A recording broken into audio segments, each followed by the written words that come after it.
मागच्या 2 याद्यांमध्ये तांत्रिक अडचणीमुळे लाभ न मिळालेल्या शेतकऱ्यांच्या खात्यावर देखील पैसे वितरित होण्यास सुरुवात होणार असल्याची माहिती आहे। केवायसीमुळे कर्जमाफीचा लाभ मिळू न शकलेल्या जवळपास 1 लाख शेतकऱ्यांना देखील कर्जमाफीचा लाभ दिला जाणार आहे। कुठपर्यंत आपली कर्जमाफी तर शेतकऱ्यांना सुरू झालेली आहे। आपल्याला माहिती आहे की साधारणतः 6 लाख शेतकऱ्यांना जे आपल्याला पहिल्या यादीमध्ये 17 लाख शेतकऱ्यांना आपण त्याची यादी आपण जाहीर केली आणि त्यामध्ये साधारणतः केवायसी 13 लाख शेतकऱ्यांची केवायसी पूर्ण झाली आणि 13 लाख पैकी सव्वा सहा लाख शेतकऱ्यांना आपण 5,000 कोटीच्या पुढे रक्कम दिलेली आहे आणि आता सुरू झाली। आता टप्प्याटप्प्याने आपण ते सगळ्यांना रक्कम देतोय। मी तुम्हाला आपल्या माध्यमातून एवढं सांगतो, शेतकरी बांधवांना सांगतो की काही ठिकाणी शेतकऱ्यांचा गैरसमज होतोय की जी रक्कम बँकेमध्ये येते, बँकेमध्ये समजा एखाद्या शेतकऱ्याच्या नावावर 1 लाख रुपये कर्ज आहे आणि आम्ही सरकारने 60,000 रुपये कळवलं, तर वरचे 40,000 रुपये त्या राष्ट्रीयकृत बँकाने त्यांनी त्याचं करायचे, त्यांनी ते सोसायचे, त्यांनी त्याला तेवढी माफी द्यायची आहे।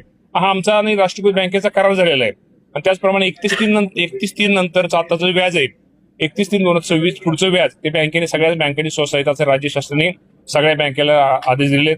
तर शेतकऱ्यांनी या बाबतीमध्ये निश्चित प्रकारे अजिबात शंका कुशंका घेऊ नका, गैरसमज करू नका। हे राज्य सरकार, ह्या राज्याचे मुख्यमंत्री, दोन्ही उपमुख्यमंत्री हे सगळे शेतकऱ्यांच्या बाजूने आहेत।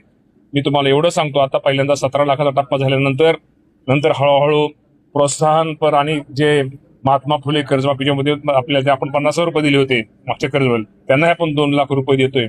साधारणतः या राज्यातल्या 56 लाख शेतकऱ्यांना 40,885 कोटी रुपयाची मदत कुठलीही निवडणूक डोळ्यासमोर नसताना सुद्धा राज्याच्या मुख्यमंत्र्यांनी, दोन्ही उपमुख्यमंत्री हा निर्णय घेतला। त्याबद्दल एक कृषी मंत्री म्हणण्यापेक्षा एक शेतकऱ्याचा मुलगा म्हणून मी त्यांचे आभार मानतो आणि शेतकऱ्यांनी काळजी करू नका, आपोआप याद्या बाहेर आपल्या याद्या येतील। ज्याप्रमाणे कागद आपले अपलोड कागद किंवा योग्य कागद जे पूर्ण कागद होतील त्याप्रमाणे ही यादी दिवसेंदिवस जाहीर होईल। आता 2 दिवसापासून ते सुरू होईल, त्यामुळे काही काळजी करू नये। आता कुठल्याही प्रकारची अडचण आपल्या सगळ्यांना कुठल्याही प्रकारची नाही। आता काही इन्कम टॅक्स भरणारे शेतकरी आहेत किंवा काही कागदपत्र अपुरे असतात त्यांना थोड्या अडचणीत, आणि ज्याला या शेतकऱ्याला ह्या कागदपत्र अडचणीत किंवा ॲग्री स्टॉक नोंदणी केलेली नसेल त्यांनी ताबडतोब करून घ्यावी। ते केल्यानंतर 2 लाखाच्या आतलं संपूर्ण कर्जमाफी ही शेतकऱ्यांना या राज्यामध्ये दिली जाणार आहे। सांगतायत की राष्ट्रीयकृत बँकेसोबत तुमचा करार झालेला आहे, मात्र बँक तशी शेतकऱ्यांना सांगत नाही। असं मला सांगा ना, कुठल्या बँकेने केली, ताबडतोब त्या बँकेला आम्ही करू असं बँक आम्ही सांगतो ना। मी आपल्या माध्यमातून सगळ्या शेतकरी बांधवांना सांगतो, जर आपल्यावरती 1 लाख रुपये कर्ज असेल बँकेचं आणि शासनाच्या मोदीजींच्या मनामध्ये 2029 सालीच आपल्याला महिला आरक्षण द्यायचं असल्यामुळे एक अतिशय छोटीशी अमेंडमेंट आणली होती की डिलिमिटेशन करता नवीन सेन्ससचा जो काही कॉन्स्टिट्यूशनल अमेंडमेंट किंवा संविधान संशोधन आहे त्याच्याऐवजी त्यात शिथिलता देऊन जुन्या सेन्ससप्रमाणे देखील करता येईल अशा प्रकारची अमेंडमेंट होती, जी या सर्व मंडळींनी नाकारली। नाकारण्याची 2 कारणं होती। पहिलं कारण, त्यांना महिलांना आरक्षण द्यायचं नाही। 23ला त्यांनी विधेयकाला सपोर्ट याकरता दिला की 23मध्ये त्यांना माहिती होतं आपण समर्थन दिलं नाही तरी हे विधेयक पास होणार आहे, त्यामुळे बहती गंगेमध्ये हात धोलो अशा पद्धतीनं त्यांनी त्यावेळेस समर्थन दिलं। आणि आता ज्यावेळी खरं महिला आरक्षण देण्याची वेळ आली त्यावेळी मात्र विधेयकाला त्यांनी विरोध केला। आता हे डिलिमिटेशन सांगतायत, डिलिमिटेशनचा निर्णय हा 2023 सालीच झाला आहे आणि त्याला काँग्रेसनी मतदान करून मान्यता दिली आहे।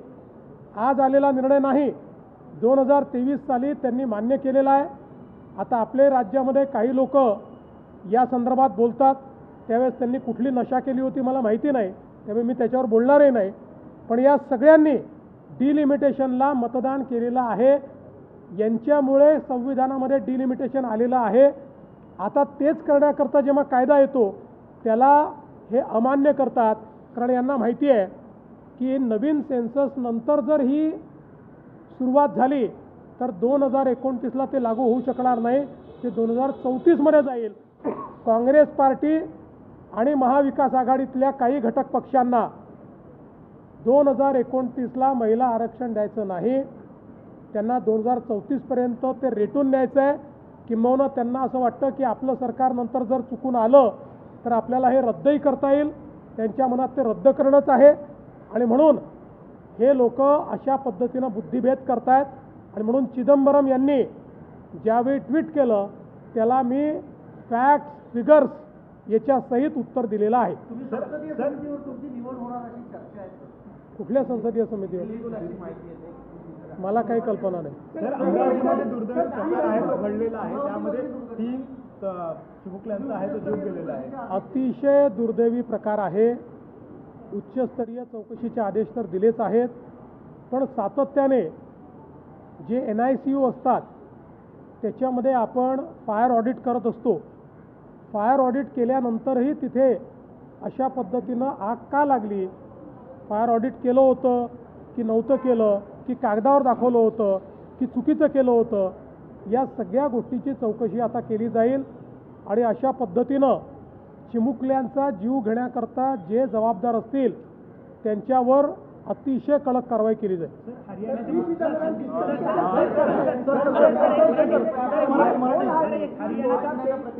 हमने समर्थन दे दिया था, अब कॉग्निटिव फटीग हो चुका है, आपको इस तरीके से वो ट्वीट करते हैं.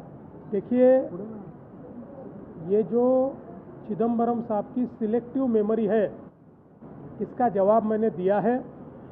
2023 में चिदंबरम साहब ने जिस बिल के ऊपर वोटिंग किया था और समर्थन दिया था उसमें महिला आरक्षण विधेयक के लिए 2 चीज़ें कही गई थी. डीलिमिटेशन उसी में मंजूर हुआ था और डीलिमिटेशन के लिए सेंसस कौन सा होगा, तो नया सेंसस होगा, ऐसी मान्यता मिली थी. इसलिए डीलिमिटेशन कोई नया नहीं है, उसको उन्होंने मान्यता दी है.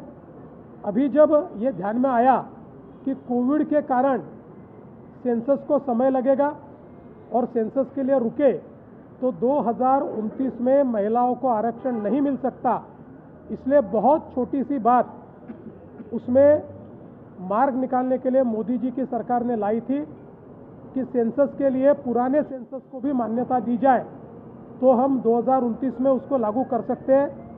लेकिन इनके मन में महिलाओं को आरक्षण देना नहीं है, इसलिए इन्होंने उसके खिलाफ वोट किया और उसको पराजित किया. 2023 में ये जानते थे कि NDA के पास पूरा समर्थन है, इसलिए 2023 में बहती गंगा में हाथ धोने के लिए इन्होंने उस समय समर्थन दिया. और आज जब उसी अमेंडमेंट के तहत महिलाओं को आरक्षण देने का अवसर प्राप्त हुआ, उस समय NDA के पास 3/4 2/3 मेजॉरिटी ने ऐसा ध्यान में आने के बाद महिला विरोधी नीति उन्होंने सामने लाई और उसका विरोध किया. इसलिए चिदंबरम जी, आपके नेता पूना में आकर कुछ भी कहे, आप सभी महिला आरक्षण विरोधी हैं.